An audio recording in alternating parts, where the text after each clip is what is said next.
व्यापम हमेशा से घोटालों का शिकार रहा है। आप सब जानते हैं अच्छे से, चाहे वो मेडिकल घोटाला हो, चाहे पटवारी हो, और अब ये नया घोटाला एमपी पुलिस परीक्षा 2023 में आप सबके सामने आया है। नमस्कार दोस्तों, मैं राम महेंद्र ठाकुर बीएनसीटी क्लासेस सागर से आप सभी का स्वागत करता हूं हमारे ऑफिशियल यूट्यूब चैनल पर। दोस्तों, आज की इस वीडियो में मैं ना कोई अपने ऑनलाइन कोर्स के बारे में बताऊंगा, ना ही मैं बोलूंगा ये कोर्स ले लो। मैं सिर्फ आप लोगों से चर्चा करने आया हूं घोटाले के बारे में। और मैं मांग करता हूं इस परीक्षा के रद्द होने के लिए। 7 लाख अभ्यर्थी जिन्होंने पेपर दिया था, उनके साथ ये फर्जीवाड़ा हुआ है, 7 लाख लोगों के साथ। समझ पा रहे हो ना? 7 लाख विद्यार्थियों के लिए, उनकी हक की लड़ाई के लिए मैंने ये वीडियो बनाई है। तो इस वीडियो को शुरू से लेकर अंत तक जरूर देखें और इस वीडियो को ज्यादा से ज्यादा शेयर करें। विद्यार्थियों के लिए मेरी क्या मांगे हैं, इन सब चीजों पर मैं चर्चा करूंगा इस वीडियो में। तो सबसे पहली, हाल ही में एक घोटाला सामने आया है। मुरैना, श्योपुर और कई जिलों से लगभग 18 से 20 लोगों को गिरफ्तार किया गया है। 2023 में जो एमपी पुलिस की वैकेंसी आई थी, एमपी पुलिस का पेपर हुआ था, उस एमपी पुलिस के पेपर में, रिटन परीक्षा में किसी दूसरे व्यक्ति से परीक्षा लिखाई गई और आधार कार्ड में संशोधन करके। उसके अलावा वही विद्यार्थी, वही यूपी और दूसरे राज्यों से व्यक्ति आकर क्या करते हैं, परीक्षा देते हैं। उसके बाद फिजिकल टेस्ट भी देते हैं। बायोमेट्रिक में सुधार करके, फिंगरप्रिंट में सुधार करके रमेश की जगह सुरेश पेपर देता है, रमेश की जगह सुरेश दौड़ने जाता है। और ज्वाइनिंग करने कौन जाता है अब 2025 में? रमेश खुद। तो पकड़ी जाती हैं चीजें।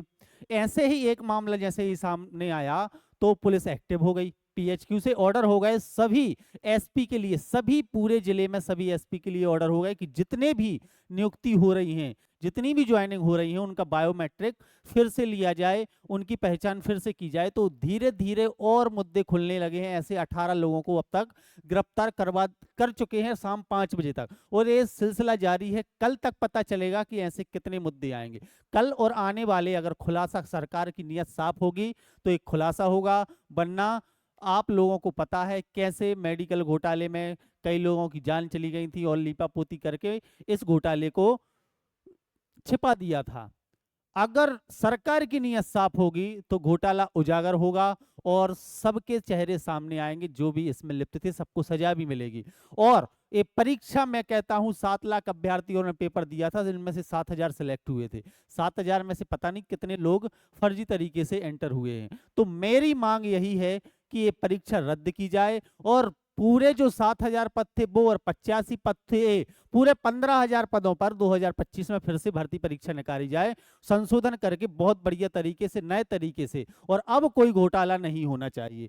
दोस्तों, किसी और ने पेपर दिया, ऐसे 18 लोग आप लोगों के अब तक गिरफ्तार हो चुके हैं, ये सिलसिला जारी है। मेरी मांग और भी है कई सरकारों से।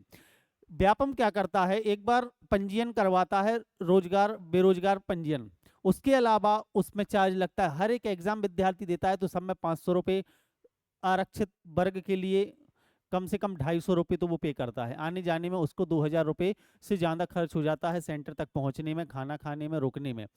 हर परीक्षा में उसको बहुत खर्च होता है। विद्यार्थी कहाँ से लाए पैसे इतने? तो मेरी मांग ये है कि एक बार फीस ली जाए, सिर्फ कहाँ पे? बेरोजगार पंजीयन में। उसके अलावा सारी परीक्षाएं निःशुल्क करी जाएं, निःशुल्क। मध्य प्रदेश में बहुत सारा धन लूटा जाता है। मैं आप लोगों को बता देता हूं, मैं पूरा डाटा भी लेके आया हूं कि हर साल कुल कितने छात्रों ने किया आवेदन। इतने लोग छात्र आवेदन करते हैं 2016 से लेकर 2024 तक। 2023 में इन लोगों ने 28 लाख लोगों ने, 7 लाख लोगों ने 2024 में अप्लाई किया। कुल इतनी रकम बनती है, व्यापम के पास जो पैसा आता है 250 के भी एवरेज से। समझ पा रहे हो? तो मेरी मांग सरकार से ये है, ये सब मांगे आप लोगों को भी उठानी चाहिए। क्या है मांग मेरी? कि वन टाइम परीक्षा फीस लागू हो, निःशुल्क परीक्षाएं कराई जाएं, परीक्षाओं की संख्या बढ़ाई जाए, समय पर परिणाम घोषित की जाए। 2023 में एमपी पुलिस की परीक्षा हुई, 2024 में लास्ट में उसका फिजिकल हुआ और 2025 में फाइनल रिजल्ट आया। 2 साल बच्चा इंतजार करे क्या? अरे 2 साल में तो 2 बार परीक्षा हो जानी चाहिए थी, 2 बार नियुक्ति हो जाना चाहिए थे। हर साल परीक्षाएं आए। मैं चाहता हूं हर साल मौका मिले अभ्यर्थियों के लिए, हमारे विद्यार्थियों के लिए, मध्य प्रदेश के छात्रों के लिए। सबसे बड़ी बात है कि मध्य प्रदेश में कोई टीचर आवाज उठाने वाला नहीं है। सब इंदौर में बैठकर बड़े बड़े प्लेटफॉर्म सिर्फ पढ़ाने पर काम लगे। जैसे खान सर ने ऑब्जेक्शन उठाया बिहार में, तो वहां पे परीक्षाएं सिस्टमेटिक तरीके से होने लगी। मध्य प्रदेश के जो बड़े बड़े प्लेटफॉर्म है वो कभी आवाज नहीं उठे, वो होते हैं सिर्फ कोर्स बेचने में लगे हुए होते हैं। इंदौर की बड़ी बड़ी कोचिंग, आप सब समझ पा रहे होंगे मैं किन की बात कर रहा हूं।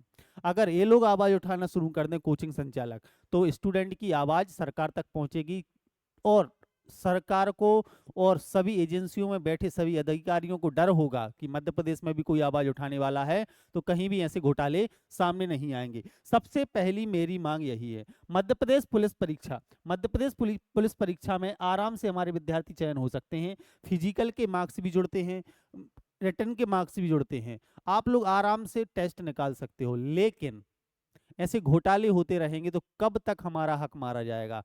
तो मेरी सरकार से यही मांग है, सबसे पहले अगर आप लोगों की भी यही मांग हो कि घोटाला हुआ है तो इसको पूरे तरीके से उजागर हो, उसके अलावा परीक्षा रद्द हो। जो 7090 पदों पर परीक्षा हुई थी वो पद फिर से निकाले जाएं और 8500 पे फिर से आना है, पूरे लगभग 15,000 हो जाएंगे। 15,500 पदों पर फिर से वैकेंसी निकाली जाए और बढ़िया तरीके से पेपर हो, बिल्कुल साफ तरीके से। व्यापम में बैठे लोगों की मैंने महिला पर्यवेक्षक में भी उजागर किया था, गलत प्रश्न दे देते हैं, कितने रद्दी लोगों को बिठा के रहते हैं ये प्रश्न पत्र बनाने में। इन सब चीजों का उजागर होना चाहिए, एक बार आवाज बुलंद करो। मैं सागर से आपका भाई राम महेंद्र ठाकुर, राम महेंद्र ठाकुर सागर से आप सबके लिए आवाज उठा रहा हूं। अगर आप लोग भी मुझे सपोर्ट करना चाहते हैं तो 9617214814 पर मुझे एक व्हाट्सएप मैसेज करें कि हाँ सर मैं आपके साथ हूँ।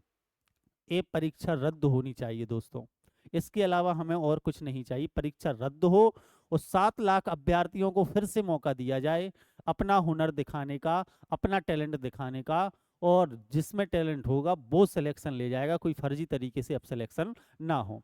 जय हिंद, जय भारत।